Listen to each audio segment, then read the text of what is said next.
say a few kind words about this guy because he was really the first person I contacted way back in what was it, March or something, and told him what we were thinking about doing. And he, although we had never met previously, he jumped in with both feet and provided a very useful, helpful list, and that's continued through the intervening time. And we just very gratefully appreciate it. Should I attempt to give your bio? Why not? well, what I know about him is that he started out reading 600 books at St. John's College. There are two St. John's, aren't there? One in Annapolis and the other Santa Fe, yeah. And he then decided to go to MIT. And what was your major there? Aeroastroengineering. And he has pursued that to the top of innovation at NASA headquarters and is in charge of NIAC, which is the Innovative Concepts branch of NASA. And somewhere along the line in this process, he managed to find time to carve his own cello. And there is a wonderful picture of him with the cello, which is bona fide and will no doubt be very valuable in about 500 years. And so anyway, it's a great pleasure to introduce him. Thank you, John. But one of the things that he said was the head of innovation at NASA headquarters, and I'm pretty sure that's an oxymoron, so we should just skip over that part. See, all right, so I'm here mostly to talk about my program and a few of the things around the program that I think are really interesting. To do that, I wanted to talk a little bit about the Space Technology Mission Directorate at NASA. This is about a $750 million effort to develop technologies for both human exploration and scientific exploration of space. And you can see here we've got 9 programs listed. I won't go over each one. They're basically categorized into early stage, mid TRL, and then commercial partnerships along with high TRL. So the commercial partnerships are sort of spread throughout low and mid TRL. Generally speaking, and NIAC is the first on this chart, so I like this chart. There are other programs that help educational institutions, and there are other programs that help businesses to help participate with NASA, and all of these programs do excellent work, but the NASA Innovative Advanced Concepts is the program that I am privileged to run, and I'm just pleased as punch to be here today to talk to you about it. But I always like to start with this question: what is NIAC? Because innovation has a lot of definitions, right? And NASA is a very innovative place in the first place. And especially back in the Apollo era when we were, as was said earlier this morning, here's one mission, and 7 months later we have another mission, and then we land on the moon in 9 years, and everybody was moving super fast and doing a lot of really neat things. So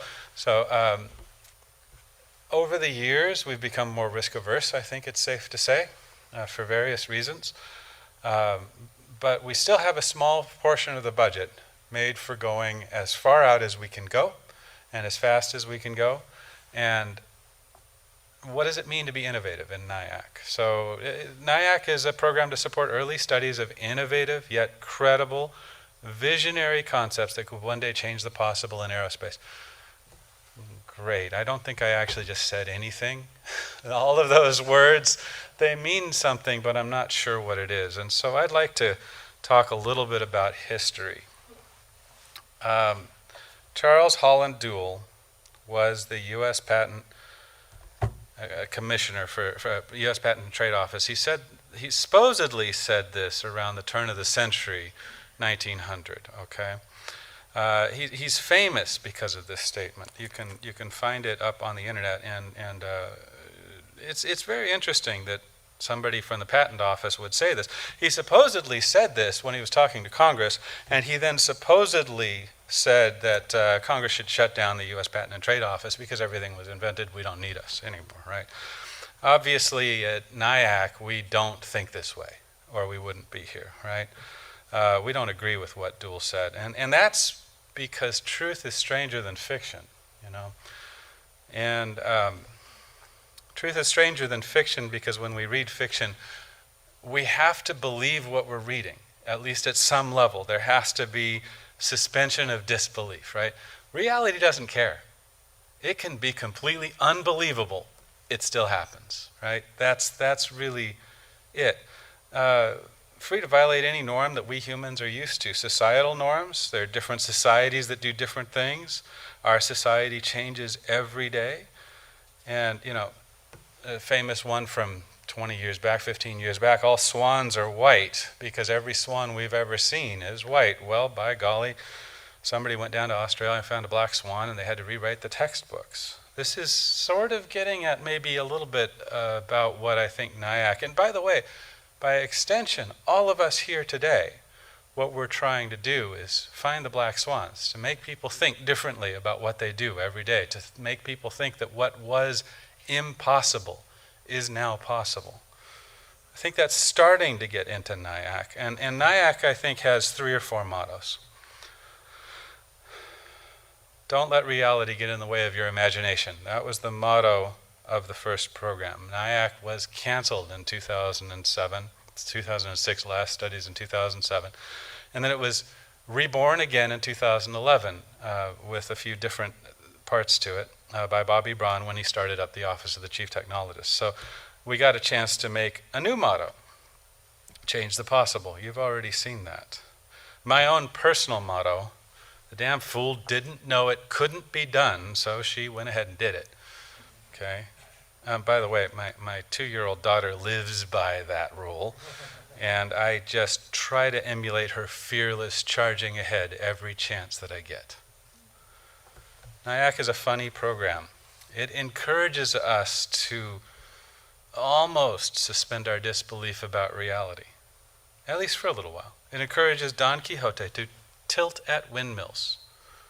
It encourages David to pick up his sling and try and take out Goliath, sometimes pretty close to literally there in this realm. It encourages people with new ideas to come in and make things better. Folks here, every single one of you have the chance to do that. That's what this meeting is about, right? Let's make things better. And that, you know, you might be paying attention, you might hear that I said 3 or 4 mottos for NIAC. That 4th motto that I mentioned before, one person can make a difference. You, all of you, can make a difference. And like it says on the slide, I'm not saying it's easy, but it is worth it. Charles Holland Duhl, by the way, never said that, what we started with. He never said that everything was invented. Samuel Sass, a historian, debunked that statement when he traced the quote back to a 1981 book. So much earlier than, or much less time alive than Holland was even around. So what did Duhl actually say to Congress? What he said in 1902 was really quite astounding. In my opinion, all previous advances in the various lines of invention will appear totally insignificant when compared with those which the present century will witness. I almost wish that I might live my life over again to see the wonders that are at the threshold. That's what we're here for. So, I don't have a whole lot more to say, actually, so I'm going to get us ahead of schedule. I forgot to start my timer, but I think I've only taken about 7 minutes. So, these are different things that we've done in NIAC. I can tell you a little bit about different ones. The radiation shielding that you see, radiation shielding, that's actually solar thermal shielding. The researcher had the goal of actually touching the sun, and he may be able to do it. Right now, the calculations say 1.5 solar radii from the center of the sun, so it's not quite touching the sun. Astronomy, foldable mirrors, on-orbit construction, we've got Tethers Unlimited here today to talk. Obviously, CubeSat technology is big now, but when we funded it in 2011 for deep space CubeSats, no one was thinking about taking CubeSats to deep space. There were just too many problems. And Marco flies by Mars this week, is it? Or is it next week? It's soon, very soon. So very exciting things that have come from the program, including at least a little bit of funding for interstellar travel. So very interesting results from that. Solar White I mentioned already. So this is right here in the middle. You see him holding a flashlight. And unfortunately, I don't have a sample and a flashlight here, because every time that he holds this flashlight up against his sample, people gasp audibly from the audience because it's so bright, reflecting 99.9% of the solar energy while simultaneously being transparent to radiating out of the spacecraft in the infrared, or yes, I think it's infrared. So that we'll hear from Siegfried Janssen tomorrow, I believe. He's looking at 10 micron thick Kapton sheets separated by spacers that hold fuel in between them for orbital debris removal, but also for other things he can talk about tomorrow. You can see it here folding around a piece of debris. What really caught my interest on this one was when he submitted his final report, the calculation says that a 1 square meter spacecraft weighing 100 grams has 15 kilometers per second of delta V in it. It can go to Mars and come back. It's absolutely incredible. So where do these come from? They're all in NIAC, Christopher Walker, LBR. So if you inflate a small balloon inside of a larger weather balloon and fly it up to the edge of the atmosphere, you can do infrared astronomy with that reflector. He was just given a follow-on funding award for $40 million to actually make this happen, which is really exciting. So what do these things have in common besides NIAC? Well, not a lot, but one of the most interesting things, you probably have missed it as we go through these different examples. This is the weather balloon, $40 million Gusto mission. They're all different. Tether's Unlimited building a large aperture system with their Spider bot, allowing packing efficiency never before seen because you can create it in space, right? So all of these are different, and NIAC has one very strange thing. We do midterm reviews of all of our concepts. Everybody is required to give us a midterm review. We bring everybody together to do that review, and we call it a symposium, actually, the NIAC Symposium every year. And this is what we're doing here today. Although it's not a review, we're bringing forth ideas. All of the ideas today have been different. As John was saying, we've had mining and what it's like to live in space. And what is really interesting about all of these things being different is that you get folks like the people here in this room today from different disciplines together and have them have a conversation. That is how you go beyond, I think. If you look back at the history of science, you'll see, patent clerk invents relativity. He was trained in physics, but you can find other examples of that. Lavoisier basically created chemistry as we know it today. He was a tax collector, an unfortunate one because he was in the French Revolution as a government employee and ended his life a few inches shorter than he started it. But Niels Bohr loved music, and when he was probing the atom with Rutherford, he found that the energy coming off of the atom was in whole number ratios, like a string vibrating, and that led directly to his model of the atom with a central core and electrons that had to be in shells, specific energy levels, because otherwise they couldn't complete a whole number of vibrations with their orbits. He might not have figured that out if he hadn't loved music as much as he did. So bringing these different disciplines in together is where creativity and where NIAC and hopefully this symposium can move things forward. So I've told you what NIAC is, maybe given you an idea of what it's about. What is it in dollars and time, and how do you propose to it? Because it sounds interesting. hopefully. Phase 1 research, 9 months, $125,000. This is meant to be an analysis turn of the crank. So is what you proposed feasible? Is it possible? Could it be done in any reasonable amount of money, or is it going to take the rest of the world's GDP for 10 years to be able to bring it to fruition? That's what you're supposed to figure out in phase 1. If you have a successful phase 1, you go on to a phase 2. Phase 2 research, up to $500,000 over 2 years. This is where Joel Sercel is. He's in the middle. He just had his midterm review a couple of months ago. 2 years, you can get some really good work done with $500K in 2 years if you're a technologist. It's still not very much money, I will admit, but it's enough to really eliminate some of the major risks or assumptions that you had to make to finish that turn of the crank in phase 1. So after phase 2, unfortunately at the moment we have no phase 3. Don't know if we'll ever get any extra funding for a phase 3. So you're kind of on your own. You have to go out and find somebody interested in your thing and figure out how to make funding work out. So pioneering concepts, developing innovation to help mankind on Earth and in space, early studies of visionary aerospace architectures, mission and systems concepts. How do I win? How do I apply?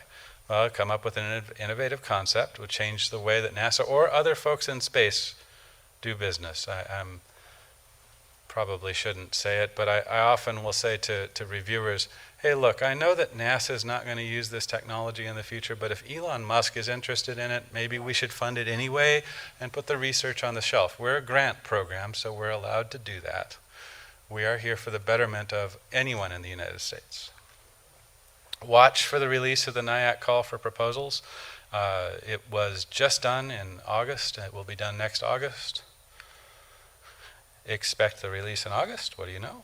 Pay attention to the proposal preparation instructions. That's a big one. We have to eliminate a large number of people that don't provide us with, for instance, an architecture, mission, or systems context. So because we're open to anyone to propose anything in space or even aeronautics, we ask that people put things together into a mission context. Don't just tell us that you have the newest in-space thruster. It's better than sliced bread. Well, okay, great. We don't use sliced bread in space, really, but I get what you mean.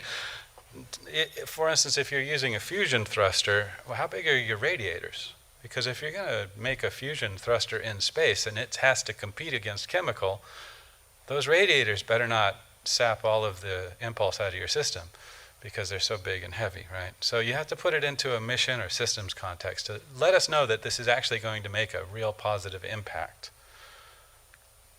And then tell us why it's exciting, unexplored, and credible. That's really it. That's how you propose. NIAC is a very competitive program. We receive on order of 200 proposals a year for on order 16 selections. And so we make it a little bit easier for people proposing. We do a 2-step proposal. You provide us a 3-page white paper showing us what your concept is. We're eligible to anyone in the U.S. that can receive government funding, so students can apply, garage inventors can apply. We've had 3 garage inventors win, one of whom literally is a garage inventor with an optics bench in his garage. Point of pride there. Anyone can apply, anyone can win, but the low chance of success means that we don't want to burden all these folks with a lengthy proposal. So 3-page white paper. If you're in scope and innovative enough, then we invite you to an 8-page full proposal, which includes the 3 pages of the white paper, so another 5 pages. And then we have a team of expert panel reviewers or technical panel reviewers review those concepts. So that's all I have. So thank you very much. Appreciate it.